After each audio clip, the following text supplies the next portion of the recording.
looked a little bit like the Sailor 123 ink, which I've been wanting for a while, but I felt a little frustrated with the way the haha performed, so hopefully this will be a happy medium. Now when I ordered this and Zach looked at it, he said immediately, "Oh, you just got a basic blue-black ink." So I'll let you decide what you think. Now, this might not come through on camera, but I am noticing that there's some purpley undertones as well. So maybe a little bit of red undertones.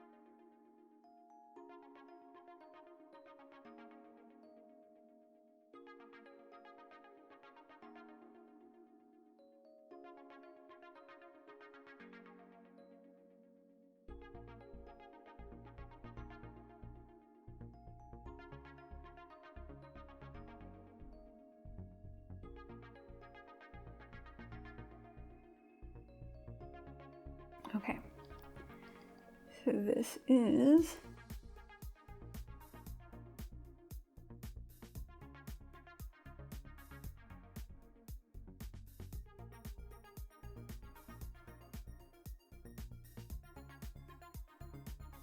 make it very fancy.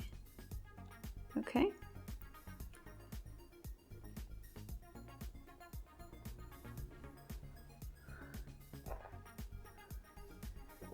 The color friends section over here. I imagine that this color, because it has this it's starting to have almost like a matte finish, and that purpley kind of red hint to it. I think it's going to blend in with a lot of things, particularly other purples. So the quote that I'm going to do today is from a book that I really like, and I recommend if you haven't tried it yet. If you're looking for a book the holidays to read, this is a really fun book. It's by Erin. It's called The Starless Sea. There's lots of really fantastic descriptions in it.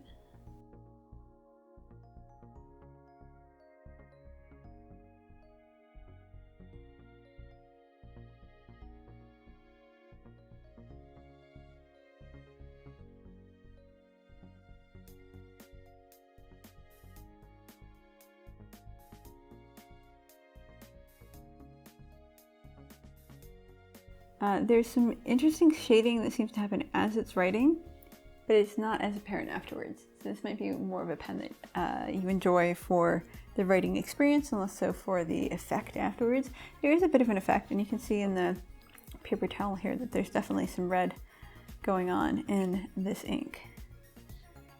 So let's do some scribbles.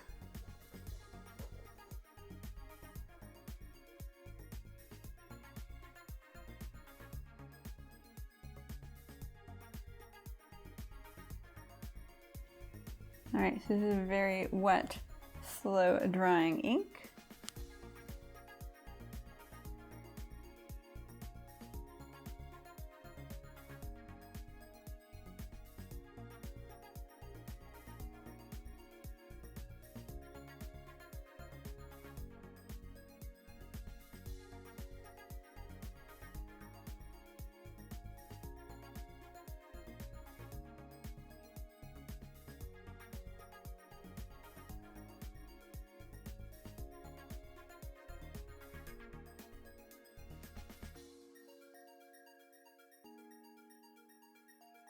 So what I'm trying to draw here is a ship with a masthead or bow maiden, and they were frequently very alluring, idealized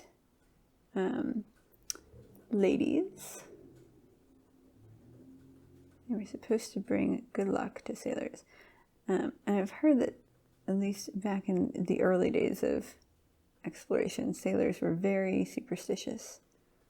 And I can understand why. I mean, if you are going far away from any kind of community and you're out in the elements whenever there's a storm, and the conventional laws aren't, everyone, it's kind of, there are rules that are understood out at sea, but ultimately, I mean, you're kind of by yourself. So because you're isolated in that way, I can can understand it getting a lot of people to be more suspicious or superstitious, really. There are also diseases that you would have at sea that you wouldn't necessarily have on land, that weren't always well understood, like scurvy. So that is my drawing. Let's see it on the Muji paper.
Alright, so the implied perspective here is not quite as good as on the other one, but I attempted to do a male-made, mermaid and a male-made. And one thing I think is really interesting is that on the Muji dot pad, the fine pen seems to have a much lighter mark. You can see here that it is lighter than with the broad nib, but it's still a lot closer on the Tomoe River paper than on the Muji paper, and I think that has a lot to do with the fact that the Muji paper is a little more absorbent.